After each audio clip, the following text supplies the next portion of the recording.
evaluations, and we have an evaluation team. So good evening, everyone. We're happy you're here. We're about to get started, and we're going to start with the quote master. So Tanya, could you please, is Tanya here? Yes, I am. Okay. I'm here. Great. Could you please read your quote? Yeah. Let's see. Can you introduce yourself, Tanya? I don't think we had seen you. Hi, my name is Tanya Lewis, and I'm from Brooklyn. And my first quote for the day is, learning how to live in a broken body is a never-ending journey. That's for sure. So I thank you, body, for what you give me in spite of the constant battle. So I'm a person that always look for optimism, and I stay optimistic, and I do the best I can, and I try to encourage people not to give up. Giving up is not an option. So we keep fighting and fighting until you can't, and God will help you with the rest of the way. Amen. Amen. Thank you, Tanya. Yes. We appreciate that. Yes. And now we'll go back to our general evaluator. Sarah? Thank you, Lisa.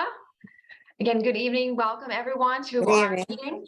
And we have three amazing speakers lined up, but to evaluate, I actually have a team to help me with that. So first up, we have Donna, who's going to be the timer. She went over a little bit, but if you can explain your role and the timing.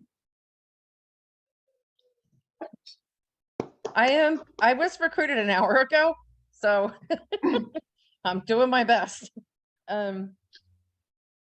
As timer, I will time the table topics, speakers, formal speeches, and the evaluations.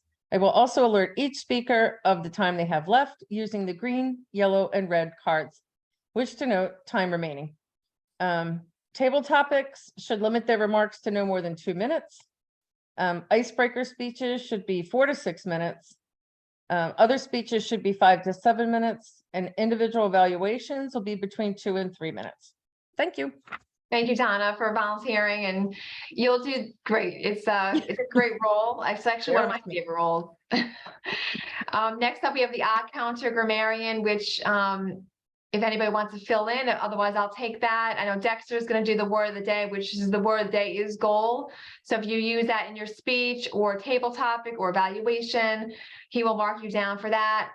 But I will kind of fill in as the odd counter. So if I will mark down any grammatical, word, like if you use I'm not gonna catch everything because I'm doing multiple roles, but I will try my best to do that as a counter. As part of Toastmasters, it's not just about speaking, it's also about listening for those words that we all use. I use those words a lot, and Toastmasters has really helped me with that.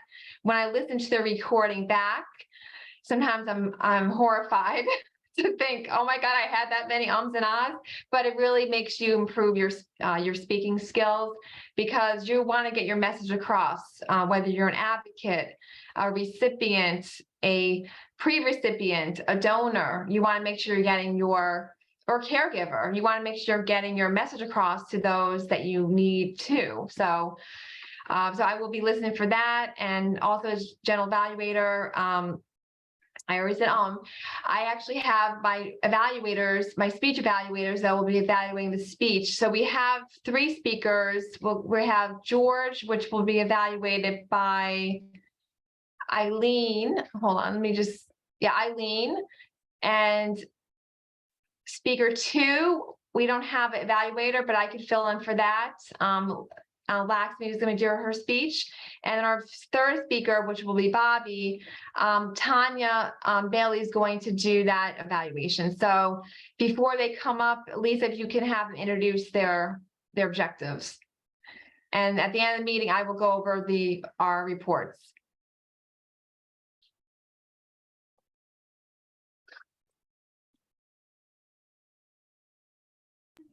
Are you passing it back to me? Yeah, back to you, Lisa. Okay. So our first speaker tonight will be George. And who's evaluating George? Eileen. Hi, Eileen, thank you. Can you please read the objective of George's speech? Yes, thank you, Lisa. George is in the effective coaching pathway, and he's on level 2. And his speech tonight is the project he's working on is understanding your communication style. The purpose of this project is for the member to learn about different communication styles and identify with his or her primary style. The purpose of the speech is for the member to share the impact of his or her style on others. Tonight, George's speech title is Support, Help for Family and Friends. Tonight, I introduce to you George Thompson, Support, Help for Family and Friends. So I'm going to Take it away, read his George. introduction. George has been a Toastmaster for about 2 years. On his quest for Presentation Mastery 2, Level 2 status, he presents a topic that is not always addressed to family and friends of kidney patients: how to best support the person in need of a kidney. There are emotions and fears that need to be addressed for both the patient and his family or her family. Here are some tips for providing that support and understanding. So let's welcome George on his speech, Support, Help for Family and Friends. George Thompson, Support. Okay, thank Help you for very much, Family and Friends. Toastmaster. Give her a start here. While you might not be able to donate a kidney, there are plenty of ways in which you can provide support for your loved one before and after a transplant. Here are a few ways that you can help. Your communication style and goals need to be supportive. First, learn about kidney transplant aftercare. Normally, the body's immune system fights off anything that isn't part of itself, like germs and viruses. A kidney rejection is a normal response after a transplant surgery, which is why anti-rejection medicine is so important. Should your loved one experience rejection, they may need additional support. Remind them that the rejection isn't their fault and encourage them to speak with a mental health professional, kidney transplant team, or support primary care doctor if they experience depression. Now, be specific too. Don't leave them guessing about what your abilities or availability is. Here are a few ways that you can offer help. Transplant recipients have a lot of checkups within the first year to ensure that the kidney is working well. Offering to drive them to these appointments, especially during the first few weeks, can be extremely helpful. Now, staying in a healthy weight is also important for people with transplants. So offer to become a walking or workout buddy. Help around the house, do garden work, or bring over transplant-friendly foods during the first few months after the transplant. If they are experiencing adverse side effects from medications or are under the weather. If they are having a hard time sticking to a medication schedule, ask if you can help set up a system that works. Maybe you text them, help coordinate, or create a calendar and set up a cell phone alert. Now watch your health. Kidney transplant recipients generally have poor immune systems due to their anti-rejection medication. If you aren't feeling well, or you have contact with someone that is sick, wait until you're not contagious to visit. You don't want to infect them. Remember that mental health matters. Now, this is also before the transplant, where they are really going to need your support. And receiving a kidney is a wonderful and life-changing, but it can also be stressful. For example, someone could be thankful for their donor and excited for a new life, but worry about losing the donated kidney to rejection.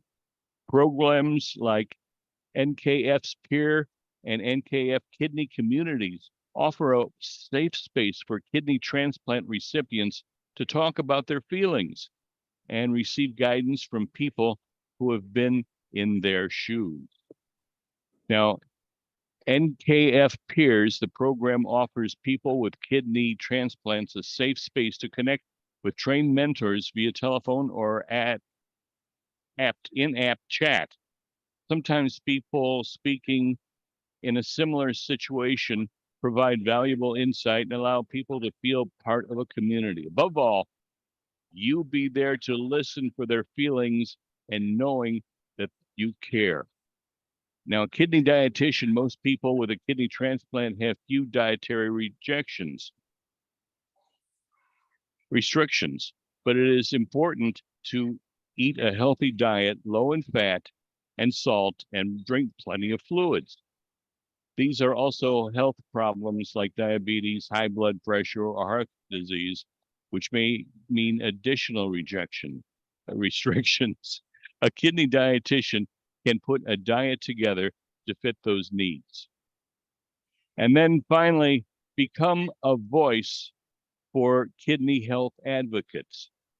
You can join a network of advocates to make a difference for kidney patients and influence public policy regarding kidney health, organ donation, and transplantation through simple activities like emailing, calling, or tweeting your legislators. These campaigns require the participation of dedicated volunteers who want to share their stories to make change happen in government and across the nation. This has been very important in New York, since new legislation has allowed for kidney donors to receive much needed funding and help along their way of giving a donation. Now, after taking the Toastmaster Communication Style Questionnaire, I discovered that my style is supportive also. This style is calm, steady, approachable, sincere, and gentle. And that's what you need to be with your friends that need a kidney. Be very sincere and gentle, and just let them know that you're there for them. And with that, I'd like to turn it back to our Toastmaster. Thank you very much. Thank you. That was very well done. We really appreciate it. You know, as you were doing that, I was considering all of our new guests for tonight. And part of why we're all here is to learn to do speeches like that, to advocate for the needs of kidney patients and kidney donors and the kidney community. So George has worked very hard in learning to do that. So thank you. I appreciate it. So our next speech is by Laxmi, Vallury, and it will be evaluated by Mark Scotch. Mark, do you have the goals for this speech? You're muted, Mark. There you go. Sure do. Great. Sure Thank you do. so much. Give me 1 minute. I'm sharing my screen. Great. Thank you, Laxmi. Thank you. Lisa, are these icebreaker speeches This or other speeches? There's no icebreaker speeches tonight. No. Okay. Thank you. Let's see. Let me Okay. put up the screen. Oops. David Christman is in the house. Good evening. Wait 1 second. Did somebody let him in? I did. Okay, thank you. Mark, can you please read the goals for Laxmi? Yes, the goal is, the purpose of this project is for Laxmi to deliver speech with awareness of intentional and unintentional body language, as well as to learn, practice, and refine how she can use nonverbal communication when delivering a speech. Thank you, Mark. So Laxmi is currently the president of PMI Westchester. Their next meeting will be Tuesday night, and the vice president of education and career development at PMI Westchester. A lot of us take several roles because it's often very hard to get people to step up into officer positions. Her and her husband and my 2 cats and their 2 cats live in North Carolina and love traveling to historical places. She joined Kidney Stories Toastmasters because she was inspired by the people in our group and she hopes to be of assistance in helping more kidney people in the kidney community. So Laxmi, CKD, community differences and the role of a kidney coach. CKD, community differences and the role of a kidney coach. Welcome, Laxmi. Thank you. Good evening, everybody. I did my research on chronic kidney disease, and I wanted to cover some statistics. Right now, kidney disease is growing at an alarming rate, and in America alone, more than 1 out of 7 or 15% of Americans have kidney disease. That's 37 million. And the breakdown is over here in terms of the number of people that are on kidney failure, dialysis, or kidney transplant. Some communities at a higher risk than others. And globally, it is predicted that by 2040, kidney disease will be the 5th highest cause of deaths across the globe. And one scary fact is that 9 out of 10 people with kidney disease are not aware that they have it. And so it could quickly progress to end-stage kidney disease without proper medication, management, education, and awareness. When I was doing my research, I initially started looking at India because in India, diabetes is pretty high, and both diabetes and hypertension are 2 of the largest contributors. But what I noticed is many of the themes in India also echo over here. The degree might be different, but kidney disease affects different communities differently, and the access to proper care varies based on where you're at. So health disparities in the US, for example, the differences occur both in the outcome as well as the healthcare among groups, and it could be related to any number of factors, including but not limited to race, gender, socioeconomic status, age, ethnicity. Here are some facts. Kidney failure or end-stage renal disease disproportionately impacts certain populations. When we compare with whites, African Americans are 3.4 times more likely to develop the disease, Native Americans 1.9 times more likely, and Asian Americans 1.3 times more likely.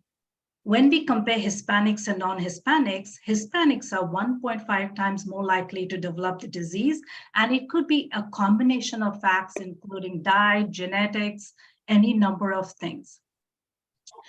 Sometime in 2021, there was a panelist discussion at a congressional hearing on increasing kidney transplant to communities of color, and several themes have emerged from that.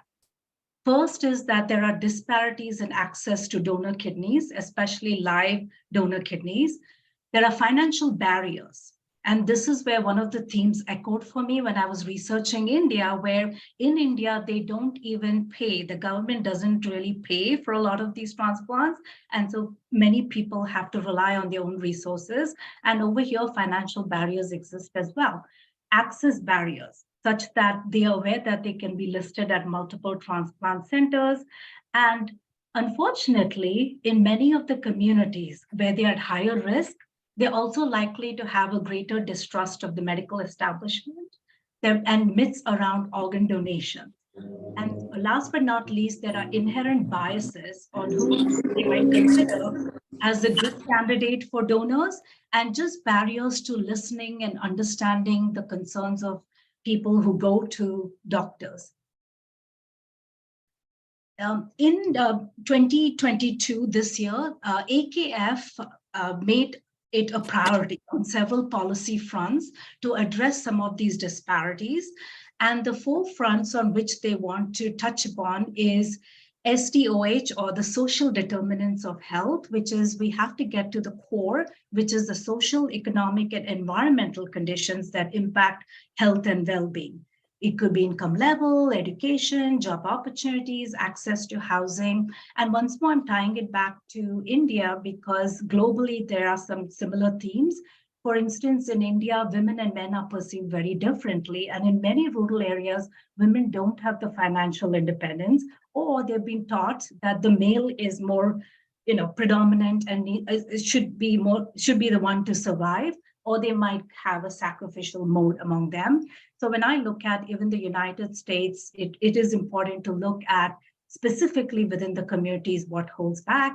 equitable access to not only affordable healthcare, but good quality healthcare across all of the social, racial, ethnic, and socioeconomic populations, and to create an environment that's equitable, accessible, and inclusive.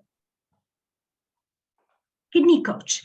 The Kidney Coach, I did not see a lot of articles on specifically what the kidney coaches are doing in various communities, but it is a very interesting program hosted by the American Kidney Fund.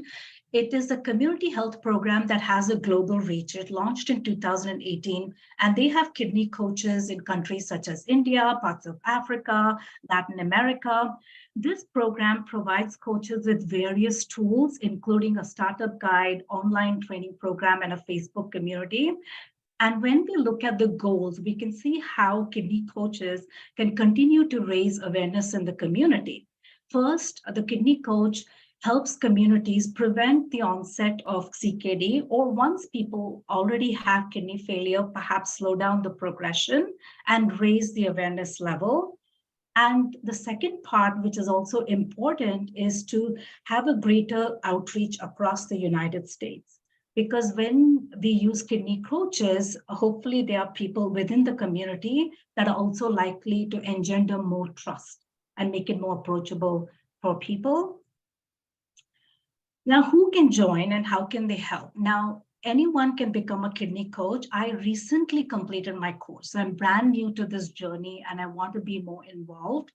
You can be a healthcare professional, you can be someone with kidney disease, or a caregiver supporting someone with kidney disease, or a student.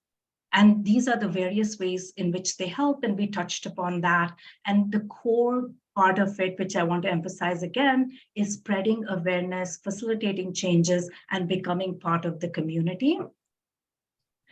How can you become a kidney coach? You can take the course over here. You can check out the American Kidney Fund website, and the link is listed over there. It's 45 minutes. You learn about various aspects of preventing or slowing down the progression of kidney disease.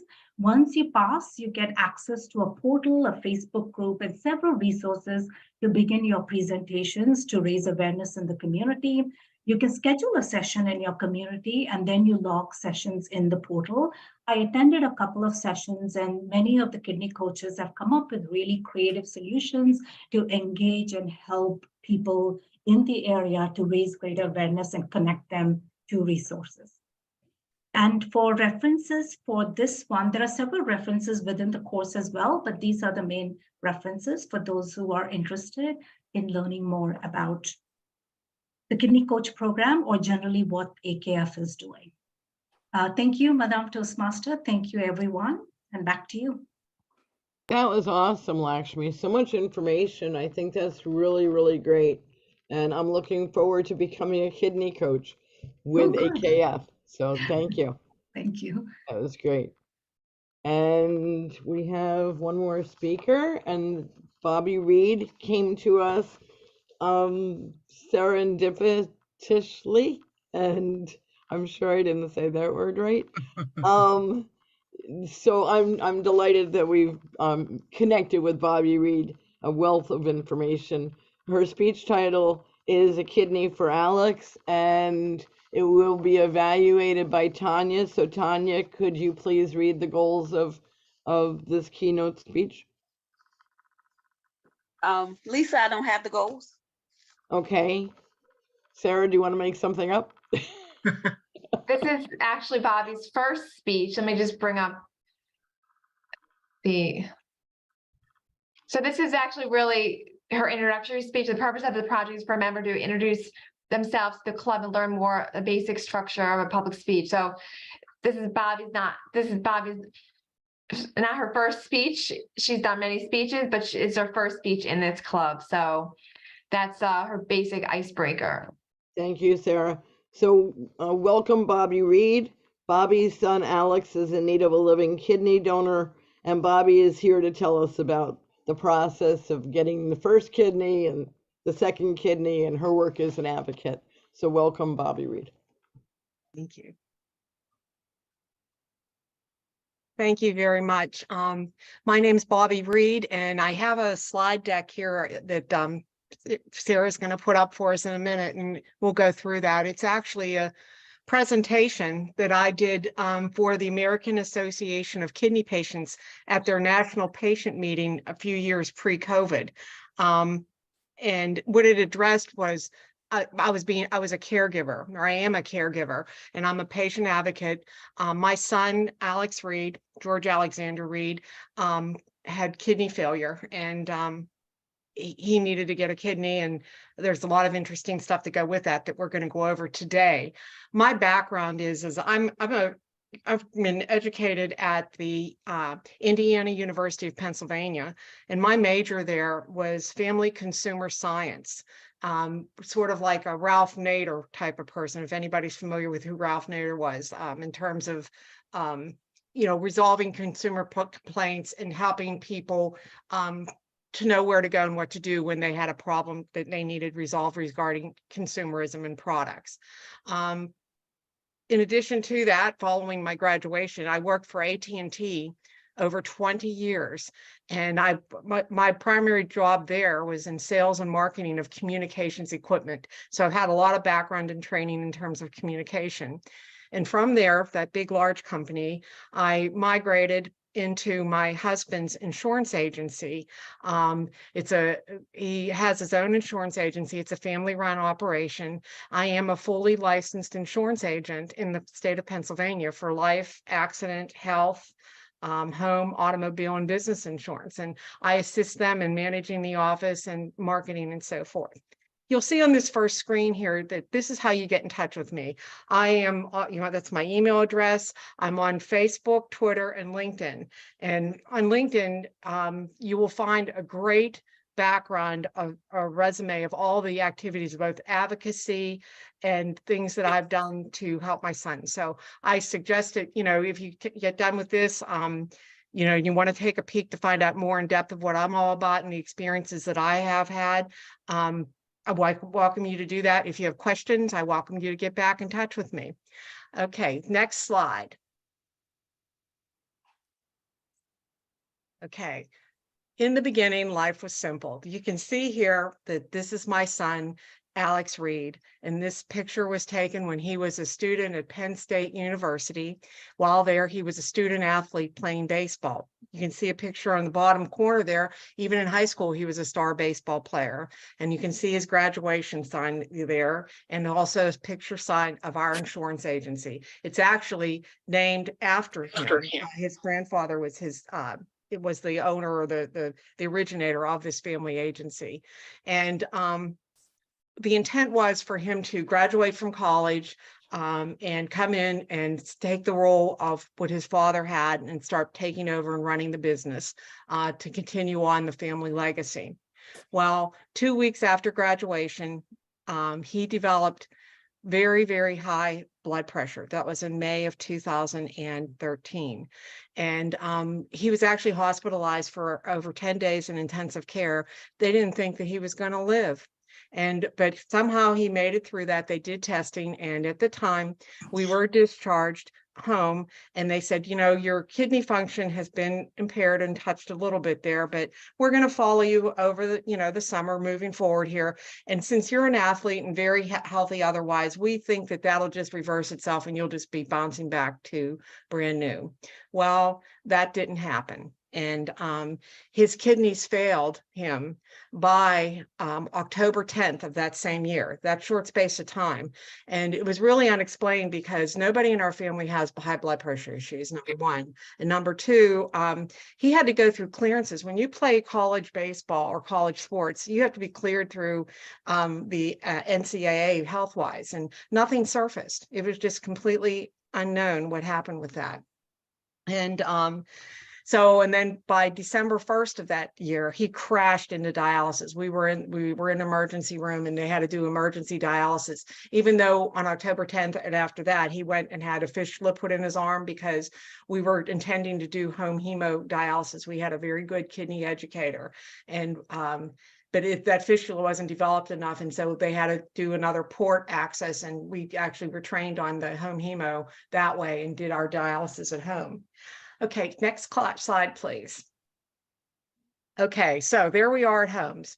2 years, 4 days a week, getting on the wait list, why would cause this, navigating the system in terms of like benefits and searching for a donor. We had to learn about Medicare and, you know, sign up to be on Medicare because he was an end stage renal. And it just was a very, very challenging time. And for this reason, I like to tell people that, you know, you can't navigate this or do this alone. You really need 2 people, like a support person. I was Alex's support person, and his job was to be sick and do whatever he possibly could to try to get himself to feel better. And like I said, we did our dialysis at home. In terms of like navigating the system, I have some tips for you there, in that we had a very, very good social worker within our center. And we had to go into center 1 day a month to, you know, for a checkup, meet with the doctors, and the social worker would come around, and we had access to her by way of the phone as well. So that when we ran into a roadblock, I would be on the phone to her and she gave me great guidance. For example, I want to give you a tip here. We found out that being that we were on Medicare, that we had access to a federally funded program through the Area Office on Aging. The main name of it is called SHIP, like the boat, SHIP.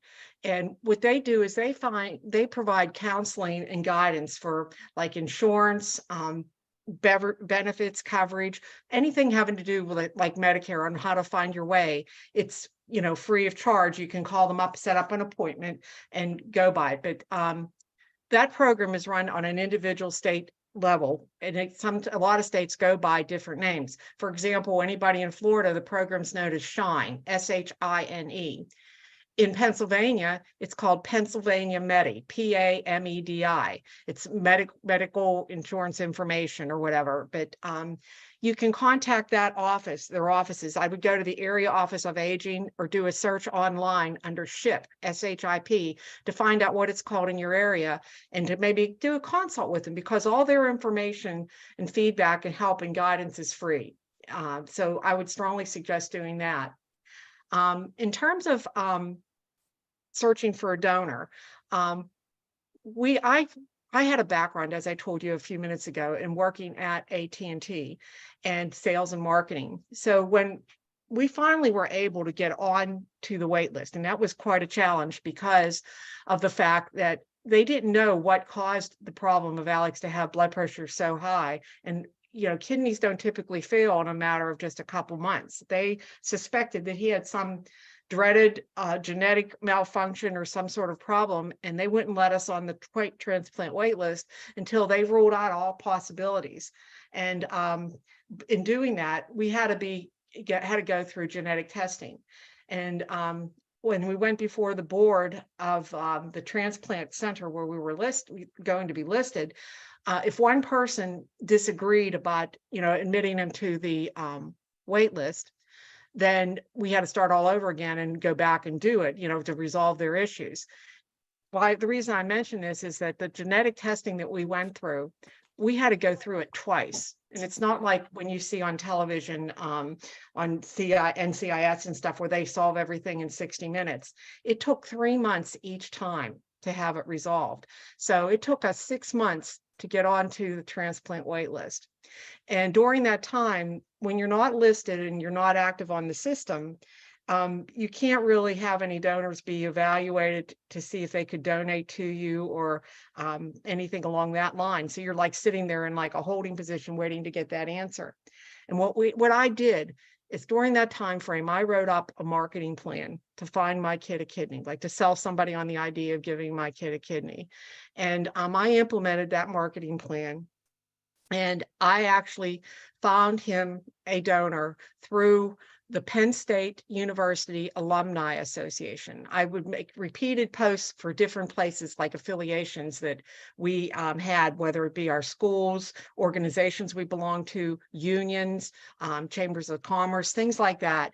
And I asked them to help me, in finding a kidney donor. And the first place that I actually went to was my husband's high school alumni association. And all they did in that alumni newsletter that they sent out, they said my husband's graduating class had a little picture of Alex in there. And it was like 2 sentences, Mike Reed's son, Alex, needs to find a kidney donor. His kidney's in failure. If you want to try and help him, this is how you get in touch. And it was basically like maybe 2 or 3 sentences, but that's all that it was. And I tell people when I advocate for kidney patients that the best way to do this is, a lot of people have a problem with going out and saying, I need a kidney donor. And it's really hard for them to discuss it. After all, they're sick and not feeling good. And then here they are having to go and, climb the ladder there and do that. And I feel that this organization or this group here is a great avenue to solve that problem, or at least another avenue to open up doors. That's why I'm here tonight. I'm looking for opportunities. In any event, that anytime anybody did anything like that first 2-sentence entry, I would put that back on social media and thank them publicly, along with writing a handwritten letter to them, thanking them for helping in the journey of us to find a kidney. So that the next person that I went to, I would take the print up of what that person did before them and show them and say, this is kind of like what I'm looking for. Do you think that you might be able to help me with something to get the word out? And every place that I went, it got better, because the person doing that had to outdo the person before them. And I'm not lying to you when I say this, but towards the end of my list that I had, I actually had newspapers calling me wanting to do a piece or get the word out for Alex, rather than me having to ask them. So it's kind of a unique way to do this. The way Alex's kidney donor was found, we're continuing on with the story here. This gentleman, who you don't know anything about it, because we all know that it's like top secret, HIPAA rules and everything, that they don't tell you who's being tested or who's being evaluated. But this man, unbeknownst to us, saw these post, or he saw the publication of the Penn State Alumni Association and felt that, hey, I can help this kid out. I can do something. He was 57 years old. And what he did is he flew to Pittsburgh from New Jersey, and he was evaluated at our transplant center, the University of Pittsburgh Medical Center. And while there, he went through, it was a match, he was a perfect match for my son, but they said that he could not give Alex a kidney because he was too fat. He had to lose 30 pounds. So he got on a plane and he flew back to New Jersey. And it took him 6 months to lose the 30 pounds that he had to lose. He went on a diet. But all during that 6 months, he kept seeing these posts from Bobbie Reed on Facebook, about this person did that and this person did this, and Alex was still looking for a kidney and he wasn't feeling too good and stuff like that. And later on down the road, after Alex did get his transplant, he said that was his inspiration, and that's what kept him going. So after 6 months, he flew back to Pittsburgh. He got the approval to give Alex his kidney. And what he did is he went back to New Jersey, and he called his son up. His son lived in Virginia at the time, and his son was on the Penn State baseball team, but then didn't play on the team after his freshman year. But he knew Alex, and Alex, I'd kept in touch with him and stuff like that. So he says, son, do you know this Alex kid, remember from baseball? He said, yeah. And he says, why don't you invite him to our tailgate party up here at Penn State next week, which was on September 12th, 2015. And he said, you kept in touch with some of them other baseball players too, didn't you? And he said, yeah. And he said, well, I want you to ask them to come along too. And, we'll have a tailgate party. So we worked it around that Alex did his dialysis, that he could get away on that Saturday and drive up there at 7 o'clock in the morning to State College in the middle of a big field, stepped up to the grill where this guy was. And he said, Alex, I'm glad you could make it. Glad to see you, meet you here. What can I get you? And my son said, well, I'll take a breakfast sandwich there. That'd be fine. He said, is that all you want? And he said, yeah, that'll do it. He says, I thought you wanted a kidney. He said, well, my son is like really introverted and very quiet, and it's difficult for him to talk about this. But he said, yeah, I am on dialysis. I need to find a kidney donor. And he says, well, I'll tell you what, Alex, I'm giving you my kidney. Here's the approval from UPMC. When do you want it? And in all honesty, I thought that one day we would be getting a call from a transplant coordinator saying we find your match for you and stuff. But this was actually like ordering takeout pizza, to get a kidney. And my son, as quiet and reserved as he is, he said, well, gee, great, thank you. Can I call my mom? So at 7 o'clock in the morning, he picks up the phone and he calls me. And I thought, oh, I had a morning off. I was sleeping, I woke up from a sound sleep at 7 in the morning. And he said, and the phone rings and it's Alex's voice. And what would any mother say? What's wrong? I said, what's going on? What's wrong? Are you okay? He goes, yeah. He says, Mr. Hyde's giving me his kidney. Do you want to talk to him? And it really did happen that way. It was just amazing. So after that particular, there you go. There's pictures of the tailgate and Mr. Hyde and my son Alex and his donor. And that's the tailgate party, one of the tailgate parties we went to, and they have like the board posted what all is on the menu and all the people coming. And he had another big tailgate party, and I believe that's what this was. It was like, I think October 31st. It was Halloween in October of 2015. And he told his son and everybody to come to this tailgate party. There were over 200 people there at that tailgate party celebrating John giving Alex his kidney. And so the kidney transplant was set up for November 9th, 2015. And everybody, John came again from New Jersey, and you see there pre-op, and you see there the next day, our donor, John Hyde, the 57-year-old guy, he was only in the hospital 18 hours and left. He gave a kidney and he was out of the hospital within 18 hours. He went back and stayed in the condo where my son lived, because my son was going to be staying with us. And you're required to stay in town for like a few days to go back for your checkup. And he's only stayed in Pittsburgh for like maybe 3 days. And then after that, he was checked out and he went back to New Jersey.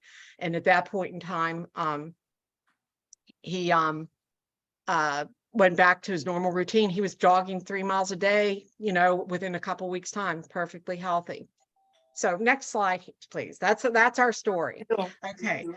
December, the dialysis machine was wheeled out the door. And in July, he was best man for his best friend, because we moved on. His life was getting better.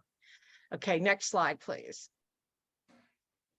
Okay, so these are the tips that I wanted to share with you that I think that are really important. And a lot of times, I know we had questions like this. It's important to write everything down and to keep your sanity, to keep a log and to keep a diary of what's going on with your loved one. I have mine still to this day, and I refer back to it. At your dialysis center and the different resources that you have available, these are just some of the resources that I picked out. You need to tap your social worker. We mentioned that a little bit ago, the SHIP program. Okay, when we got out of the hospital, we had one of the other guests talk about prescription management and care. I discovered that, the dialysis center and the case manager, you're dropped from that once you get your transplant. So in waiting in line at the pharmacy every day right after transplant, it seemed things were changing so rapidly. I happened to see a sign about a specialty pharmacy service, and we were qualified for that. And they give you like a case manager for specialty pharmacy services. And they sent him his medication and checked with him every month to make sure that he was adhering, taking his medicines, and they sent him his medications, and they even renewed the prescriptions with his doctors. It was great. So I strongly suggest that you guys jot down that word there, specialty pharmacy service, and see if you have one in your local area. Or maybe your insurance company or insurance plan you have now offers specialty pharmacy, because it's a step above of just having to do it yourself. And then another resource that we had for getting back on track after transplant was the Office of Vocational Rehabilitation. And what they did is they helped train or get him back into working, and adapting back into society, because he was really limited on what he could do because he was so sick being on dialysis. In that event, what happened was he actually did go to work on a part-time basis at our insurance office. So that was a positive thing, and he picked up a lot of information from that. The next thing is use your dialysis center and your transplant center. Make sure that you're tapping the resources there. You have a dietitian, you have a social worker, you have a person to address insurance issues. These are all really important things. I think that, you know, you need to speak up and ask rather than doing it yourself. Do that, you know, do it that way. Another thing too that I wanted to mention about just quickly here about the program that I wrote, that marketing plan that I talked about. After we got our transplant, the National Kidney Foundation really took note of it, and they were really impressed by how it worked, you know. And what they did is they invited me, or they flew me to New York City, and I filmed it. And they developed a program that is still in existence today that each and every one of you have access to. If you go into the National Kidney Foundation website and look for the Big Ask, Big Give, and it teaches people how to ask and find living donors to get them to donate to you. And it's actually, that whole program is my marketing plan. And I'm really, that's one of the things that I'm most proud about, is having that program written up and being recognized, because I know myself that hundreds of people have been able to find donors as a result of following those steps on that simple marketing plan. So write that down, people. Big Ask, Big Give, National Kidney Foundation. And there is, I don't have the link for it right now. If you'd want to message me, I can find out what it is, but there is going to be an online presentation of that program at the end of this month. And I believe it is being presented by the National Kidney Foundation here in Pittsburgh, but since it's online, anybody can join in and follow the program. And there's a packet of information that they'll send you so that you can follow along as the program's going on and really draw up your own plan. I will get that information from the people that I know here in Pittsburgh. They've asked me or invited me to attend. They thought it would be kind of neat, the person that helped write the program be on the presentation, but I am going to be doing that. And the last thing on this particular page is Facebook. Use it as a reference. And the reason why I say that is, you know, not everything you see on Facebook is true, but you know what? You can use that as a tool to communicate to your doctor with questions that might come up, to find out if the facts that you've heard or the information that you're getting there is true or not. And it stimulates conversation and gives you more support. There are hundreds of groups, it seems, on there of different things for everything related to kidney. Like there's the dialysis patients, there's transplant, there's wait list groups, there's just kidney support groups. There's all kinds of things on there. I had a list that on there about what was going on several years ago, but they've changed. There's some of them there, but if you just do a simple search on Facebook and type in kidneys and see what kind of groups come up, typically you'd have to be admitted to them. A lot of them are closed groups, you know, where they want, you know, reference people being on there, because it's not for advertising or things like that. It's just for help for people. So that's an important thing to mention about Facebook. Next page, please. Okay, another thing is lightening your load. As a caregiver, I feel like a lot of stress and burdens and stuff like that. And you have to learn how to ask, and you have to accept the fact that what's the worst thing they can say? No. You know, so you have to, you know, then if they say no, that, you know what no means? No means next opportunity. You know, maybe we could pick that out as the word for the next meeting or something that you had there. But you know means next opportunity. So you just move on to the next one if someone turns you down. And to be honest with you, when I was asking people to put information out on my son's journey, or when we needed a kidney, not one person turned me down. You know, and so that's, you know, that's an important thing we're saying. Emergency, you know, even though you may not have a kidney yet, or you're on dialysis and things like that, you really need to be prepared for an emergency and have an emergency plan. And one thing I want to throw out there is that every person has a cell phone in this world today.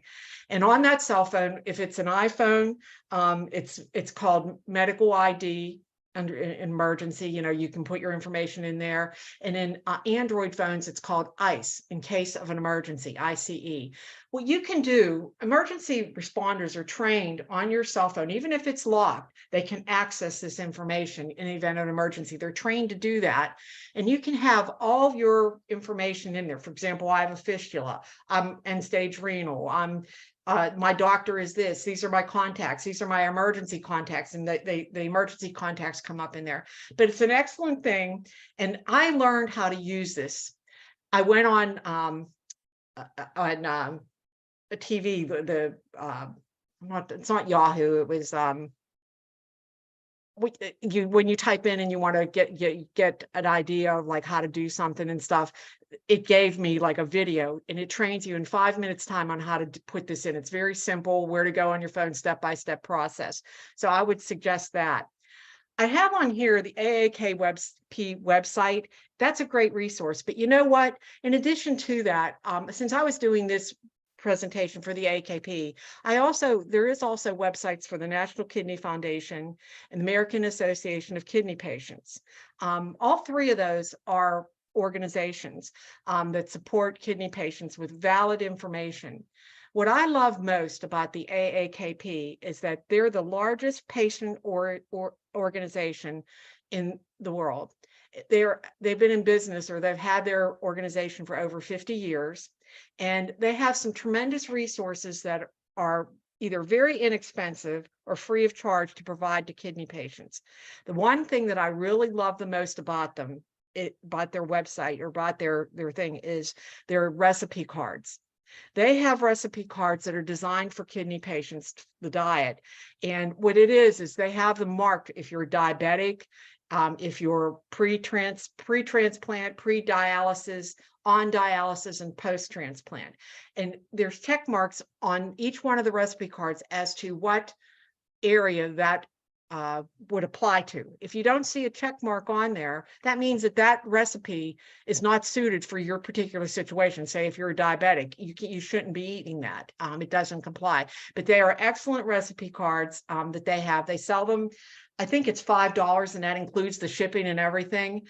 But I would strongly recommend the AAKP website for that. In addition to that, membership to the AAKP is free. All you have to do is get on there. Kidney patients and support people for kidney patients, family members can become members of that and receive frequent communications from them. They do webinars and so forth online that you can watch with varying important tips for you. They also lobby for you too in Washington, D.C. for legislation in individual states, but more importantly, that it's all geared towards kidney patients. They really do focus. They have an annual patient meeting. That's what this presentation was for, and they do that kind of thing. The National Kidney Foundation, you heard mentioned already, they have the different communities, and I am a member of the communities, and sometimes I'll go in and I'll get an email alert that somebody's looking for a tip on this or how to work out that, and I'll answer and respond to them. They also have a help number. It's called NKF Cares. And at any time you can call them up and ask them any question that pops into your mind, anything kidney. And if they don't have an answer for you, they will respond to you. They will find the answer and call you back and get back to you. It's an excellent resource. Strongly suggest that you have it. They also have recipe cards, and they have many free brochures and literature. Ways to access that literature. You don't have to attend a health fair to get it, okay? What you can do is you can go onto their website and find out where the closest National Kidney Foundation area office is for you and contact them directly, and they can put a packet of information together and send it out to you. Okay, or you could call that NKF Cares telephone number and say, hey, I'm looking for information on this, and this. Can you mail it to me? And they will. And it doesn't cost you a dime to do it. So that's kind of important.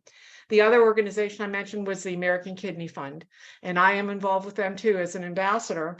And what they can do is, a lot of people, it can be an expensive venture here with kidney disease, and they can provide support to help pay your insurance. If you don't have enough money to pay for insurance coverage or your medical, they also can help you in terms of, like, if you find a donor and that donor has to get to where you are to give you their kidney, they'll pay for travel expenses and lost wages.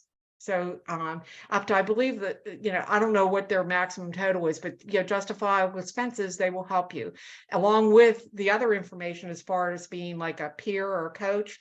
I learned about that tonight because I was involved with them as an ambassador. I wasn't aware of like their program on that, but I think that that's a very good idea. So you can, while you're at it, you can ask about other resources that they have if you go and contact them directly. But the organizations that have memberships to them is the AKP. You can just become a member free. National Kidney Foundation, you can sign up. They're looking for kidney advocates in different states right now. Some of them where they don't have enough advocates at. I'm part of their kidney advocacy committee. And they do advocacy to both the state, local, and federal legislators. So that's an important thing worth mentioning there as well. Next slide, please. Okay. Take a look, be inspired, and read me. A lot of people want to know, how to go about doing this, and they're trying to find their way. I'm listing 3 books on here that are very, very good. The Patients Will See You Now. It's kind of a tough read. It's a college textbook or college level book, but what it does is it teaches you examples on how to talk to your doctor, how to be prepared when you go for that doctor's visit, like to take a list so you don't forget about something, and to give the doctor a copy of the list, and you keep a copy of the list, and you write down the answers to the questions, things like that. The Reluctant Donor is about a person who was really reluctant in giving her kidney to her sister. She was afraid, and she wrote about the story of that. And it's a very easy read. It's a good book. Suzanne Ruff is there. And Lost in Transportation, it was a book about not knowing where to find their way in transplant and how to find your way. This person, Aldonio Edwards, wrote that. It's very good. Next slide, please. Is that the end? We're at the end. Okay, the last thing I want to end here and tell you about is my son's kidney that he got on November 9th, 2015 has now failed him. We learned about this complete kidney failure last Thursday and told that we had to start dialysis again immediately, as soon as possible, because his function's down to 11%. His creatinine level is way over 6. And he's severely anemic. So we're having like a lot of problems. So I'm back to following Bobbie Reed's marketing plan again and trying to find him a kidney. And that's why I'm here tonight. And I hope you've benefited from the information that I shared with you. I have a lot more to offer. If you want to reach out to me and get in touch with me, please do. Thank you very much. Bobbie, that was fabulous. We're not going to have time for questions I'm sorry. for you at the moment. We will have time after we conclude, and we're trying very hard to still conclude on time at 8:30 because I know other people have time commitments, but we will keep the room open.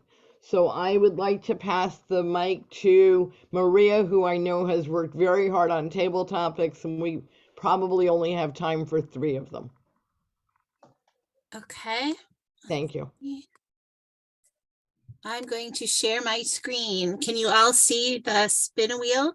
Yes. Yeah. Thank you. Okay, let me see everyone on the screen as well. Or why don't I take verbal volunteers? Does somebody want to spin the wheel and take a question for our table topics? If you can unmute yourself and tell me your name.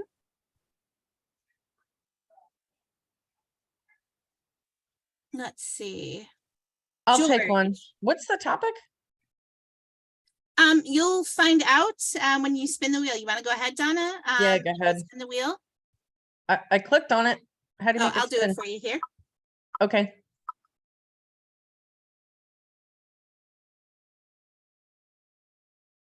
Six. Question 9. Really? Oh. All right. My Question pointer 9. shows 3, but okay.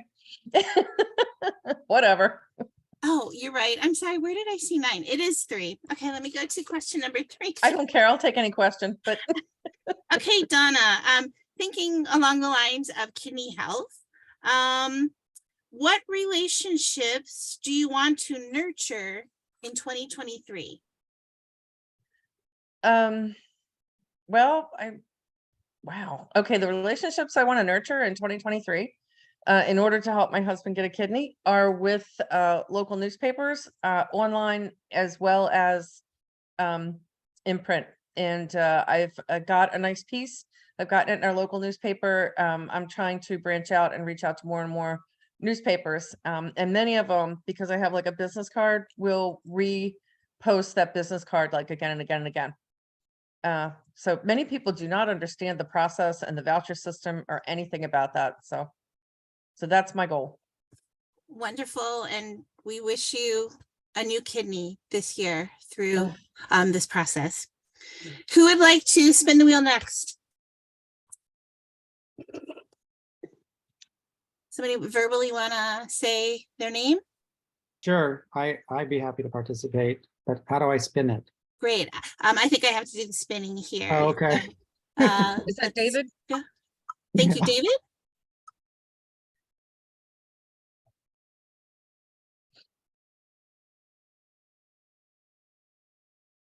Okay, question number 4, David. Thinking also along the lines of kidney health. Sure. What new skills do you want to learn in 2023?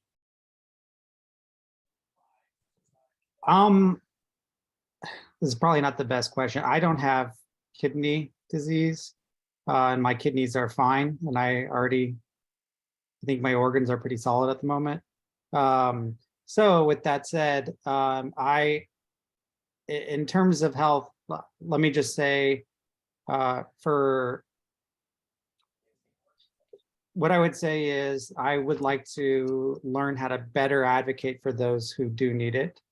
And I also want to, if anybody's interested, I just heard Donna, I created a tool to help people market their loved ones or themselves for a kidney. And I would be, if you just reach out to me separately, I'd be happy to talk to you about it. Wonderful. Thank you so much, David. I hope you'll come to another meeting and present on your marketing program. Well, I did last time, and I wasn't here. And I had a fever, so you didn't miss much. Oh, So. I'm so sorry. Well, I'm glad to see you here today. Thank you for your answer. How about one last one? Who would like to volunteer to spin the wheel? Anyone? Should I volunteer someone? Leon, are you up for spinning the wheel and answering a question? Oh, you have to unmute yourself. Okay. Okay. I'm ready. Great, thank you. Sure. And then she's going to ask you a question. Great.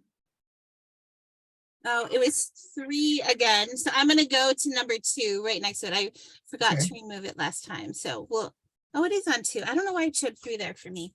Okay. Leon, question number 2. What challenges do you want to face in 2023? Challenges, I guess, this has to relate about the need for getting a kidney transplant. The challenges, I guess, right now I'm looking at marketing myself, and I have family to help me. But we need to, I just want to get some effective strategies on how to look for and obtain a donor to provide a kidney for me. And we hope that this challenge is faced and met with success this year. Thank you for answering the question, Leon. Sure. These were great questions, Maria. I'm sorry that we're out of time for table topics. I am now passing the mic back to our general evaluator, Sarah. Good job. Nothing. Say later. Thank you, Lisa. Thank you, Maria, for the table topics. I'm sure you'll have another opportunity to go through all the other questions. But now we're on to the evaluation portion of the meeting, where we're going to have the evaluators come up to evaluate. So evaluating Georgia's speech, we have Eileen. We'll bring up Eileen to give an evaluation. Madam General Evaluator. Tonight, George prepared a very organized and interesting speech. He seemed very comfortable and spoke very clearly. He spoke about his sincere communication style and met the objectives of the speech by providing very sincere tips for supporting kidney patients. One of the things I noticed was that he seemed like he was reading from a script, although at times he would stop reading from the script and speak some of his own words, which was very effective. One of the things I think he could work on is memorizing his introduction and maybe part of his summary at the end, and maybe even use a PowerPoint presentation to help him remember just bullet points of the body of his speech. To challenge himself, one of the things I always like to suggest to speakers is to have an opening line that really grabs the audience attention. That could be with a quote, a question, or even with a staggering statistic that really gets the audience's attention. He could have started out with something like, did you know that a certain X% of kidney patients do not get a kidney from a family member, something like that. I'm guessing that that number would be very low. I don't know. Let's see. Just as a follow-up, I would just say one of the things I really liked about George was that he really has a very excellent and natural speaking voice, which I really enjoyed, and I think it really helped engage the audience. Back to you, Madam General Evaluator. Thank you, Eileen. Great evaluation. Next, we have our second evaluator, which is Mark, evaluating Laxmi's speech. Thank you, Madam General Evaluator. I really liked Laxmi's speech. She started out with a bang, I think. She gave a good overview of what she's going to be talking about. She kind of grabbed my attention right away. I think the future of kidney disease and why it's on the increase was very good information. She had great eye contact, use of hands, very good reason why things are that, she gave good information about to back up her initial talk. She had good flow. One thing I would recommend is not really part of the speech per se, but just for future reference, maybe more emphasis on what additional things people can do to avoid kidney disease. Some of it's heredity, some of it's just a disease you can't do much about. But from what I understand, there's quite an increase, or there's going to be an increase, maybe going on right now, even due to diabetes, blood pressure, lack of exercise and diet. And everybody that falls into those categories, that'll be one kidney for someone else that can't do anything about their kidney problem. So thank you. Back to you, General Evaluator. Thank you, Mark. Great evaluation. Our final evaluator will be Tanya, evaluating Bobbie's speech. Hello, everyone. My name is Tanya Bailey, and I evaluated Bobbie Reed, which she did a very good job. On time management, she was 12 minutes over, and I can understand that because it was very interesting.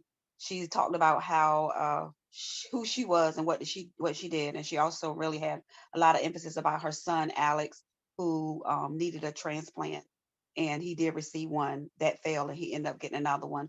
So, and she talked about what he did, like playing baseball. So that was a good thing. She also gave a lot of insight about those of us who are waiting for transplants, on the things that we could do, and how we could go about writing things down and getting ourselves out there to get people out there too, so that we could get things out there that we need so people can help us. But other than that, her speech was really good. And I'm not sure if was a word of not saying, but she said quite a few times. I started counting.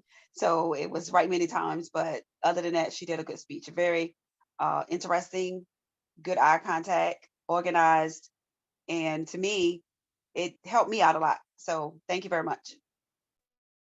Thank you, Tanya, for that great evaluation.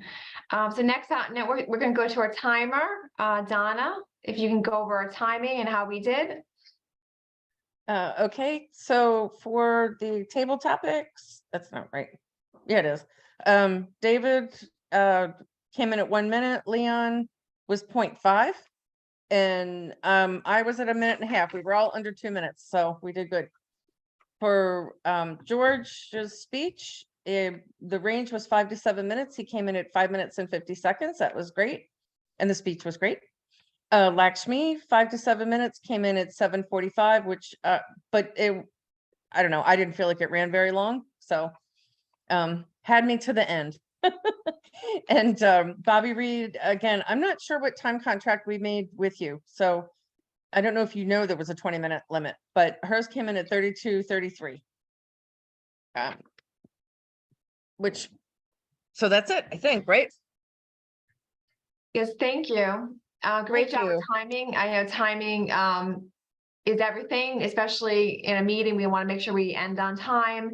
But also, if you ever been into a board meeting or in a meeting, they do actually cut you off. I actually would listen to a board meeting and they shut the timer off and they took off the mic. So think about if you're ever going to be advocating maybe in a government office, they give you 2 minutes and you're done. So, or if you're going to be fighting for anything on a board, I've sat on many boards and they do cut you off. So Toastmasters gives us great practice for that. So I was the odd counter. I did not do a great job of that because I was so engrossed in the topics tonight. We had 3 amazing speakers. I did hear some ums and ahs. I'm not going to count as many, but I think I've done many ums and ahs in my speeches too. But I think all the speeches were amazing. We had great, very different educational speeches. I've learned a lot. I didn't realize there was so much information out there. Now I want to even learn more. I want to hear more. It actually got me, maybe these can be part 2. These speeches you could do again a part 2, maybe in another month or 2, because I think there's a lot of information. George, you did a great job explaining your role as a caregiver. I loved it. Laxmi, great job. Congratulations on your journey to be a coach. I didn't know that you were doing that, and now I'm learning. I want to learn more about that. It's awesome. Thank you. And of course, Bobbie, your speech was really packed with a lot of good information. It left me wanting more. I know you went over, but I thought it was amazing, the information that we all could use. And as an advocate, I'm not in any shape or form I cannot donate, but I can share the message. I'm not in the kidney patient, but I can share the message. And you left me with I want to share more. I want to share the message. All these 3 speeches were really great about advocacy. What can we do more to share other stories? What can we do more? If we can't donate because we're health wise, we could share the message of someone else. We could pass on the knowledge. So that left me in such really a great feeling. We had a great meeting. Everyone participated in some way. Thank you for being here. Table topics was great. I know we only could do a couple, but again, we could do more of that at the next meeting. Lisa, great job as Toastmasters, keeping us on track. Everyone did a great job, again, being here, just being supportive. We're all here for, a lot of the same things. We want to learn more about how we can advocate for ourselves, others, and share the message. So I really enjoyed this meeting, and I want to kind of end on time. So I'm going to pass this back to our president, Lisa, who will close out the meeting.